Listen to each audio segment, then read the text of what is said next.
Welcome back to Views with Hughes, Jennifer News. This is Jerome Hughes, and if you haven't done so, go ahead and subscribe to the channel, click the bell notification, so that way you'll be notified of future uploads and updates. So, Hollywood Reporter is reporting some big or messy things at Disney, okay? Not anything related to the content, but it's the front office. In other words, the leadership, okay? So, many of you might have heard already news about how Nelson Peltz is looking to pass along a shot for trying to get a board on his seat or trying to get other people to come in with it. He got some help from a Marvel boss, Ike Perlmutter, as well as the fact that he's going to go ahead and look to go against Bob Iger, who's continuing to solidify his control. So I'm going to share some main points from this article here. It's heavy with information, but it's going to be also a lot of things put together, including one major player in all of this. So it says here, together, Ike Perlmutter and Nelson Peltz, the former Marvel Entertainment CEO, who has some access to settle with Bob Iger dating back to 2015, can represent a tenacious, expensive, and distracting problem for Iger. Now, of course, this comes from the time where Ike Perlmutter was let go by the current Marvel Studios head, Kevin Feige. Okay, so now we see that Ike Perlmutter might be coming in for revenge against Bob Iger. Okay, and it also says here that, you know, it comes at a time where the entertainment company faces the same massive challenges affecting other legacy entertainment companies like Warner Brothers, Paramount, so on and so forth. The development as the company faces a 2-year ticking clock to find a successor for Iger, an effort led by Disney's new chairman, Nike executive Mark Parker. It may also restrict Iger's ability to maneuver as he might have wanted. So in other words, the hammer's coming down in the fact that Iger has his hands tied, possibly. Okay, but at the time Peltz approached Chapek, Bob Chapek, the former CEO, he was dealing with the CEO who had been absolutely convinced just a month earlier that he was about to face execution by the Disney board. Instead of the divided board, agreed to extend his contract, though it was backdated, giving him less than 3-year term. The board then presented this result as unanimous. It's understandable that at the time Chapek might have felt he could have used a friend or two, and that seemed to be an offer. Mr. Perlmutter said he and Mr. Peltz supported Mr. Chapek, and that adding Mr. Peltz to the board would help Mr. Chapek counter recent headwinds he had faced, including budget cuts, as well as streaming to Disney, Disney Plus, so on and so forth.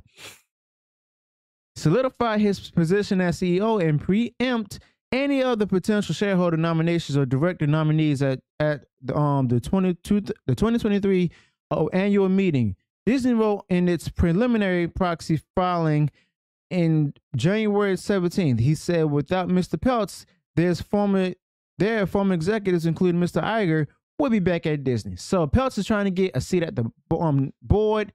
He wants to go ahead and also be a part of it. But here's the big kicker. Peltz's Triumph Fund initially opposed Iger's return as CEO, suggesting that Peltz may have had another candidate in mind. The activist investor Peltz has dropped that argument while continuing to push for a board seat. Now, it's interesting that this article is calling Peltz an activist because of the fact that they're showing their bias. Whenever the opposition out there is trying to talk about somebody, they refer to them as an activist.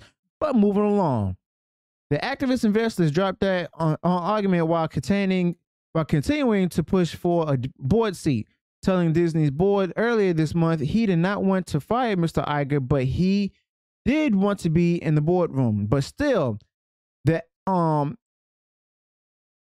this seemed simple. While other activists have challenged Disney to make bold moves like spinning off ESPN and ABC, Peltz was asking for a bit more fiscal restraint, a more a move the company already appears to be making. At this point, Iger still seems to be solidifying his control over Disney conveniently.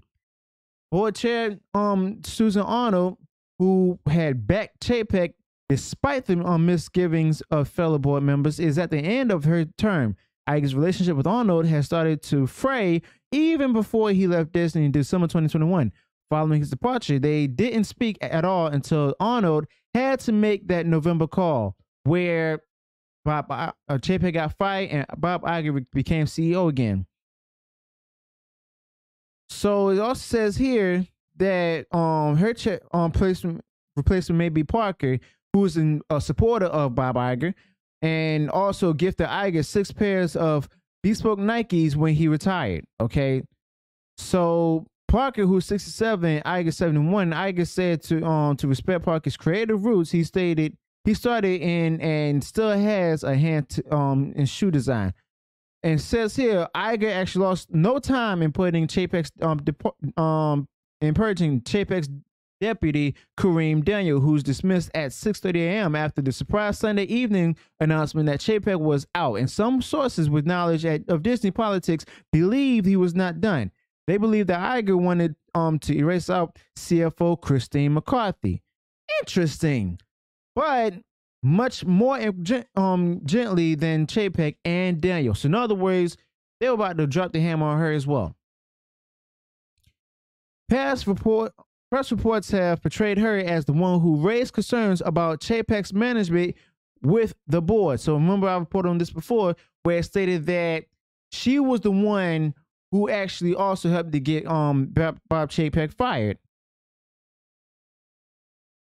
And it's like she raised concerns with the board about this in September, and who subsequently called Iger to gauge his interest in returning. But some veterans of the company's wars don't buy that scenario. The board says the board didn't know until she told them.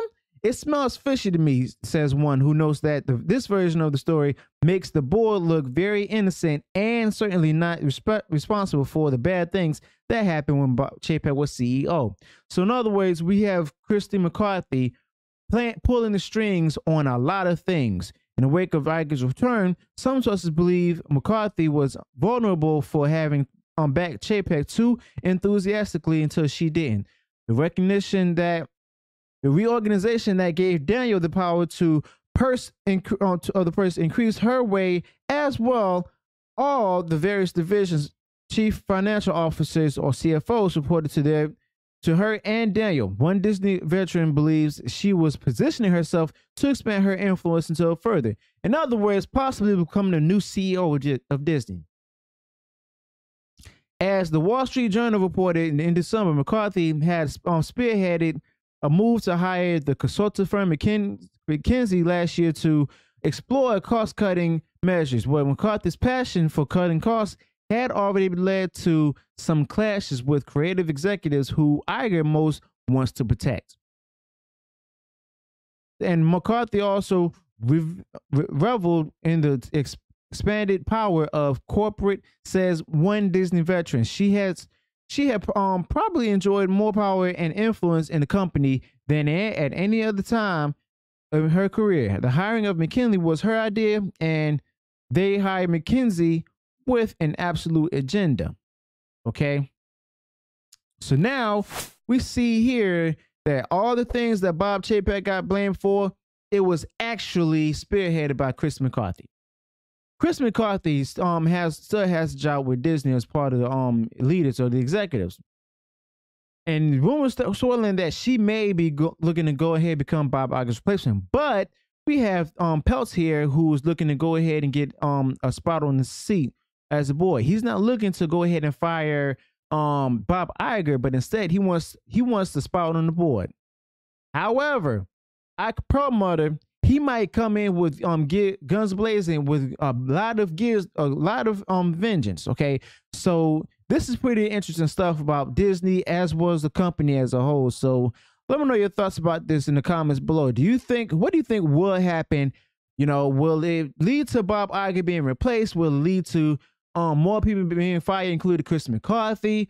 Or will it just be, will even Ike Perlmutter become the head of Marvel again? Let me know your thoughts in the comments below. Also, if you enjoy what I shared in this video, go ahead and smash the like button. And if I made any mistakes in the video, go ahead and provide the corrections in the comments below. Also, if you have any additional comments for this or any additional thoughts for this, go ahead and leave it in the comments below. And if you haven't done so and you enjoy all the content I put out here, go ahead and subscribe to the channel, click the bell notification, so that way you'll be notified of future uploads and updates. Until then, peace.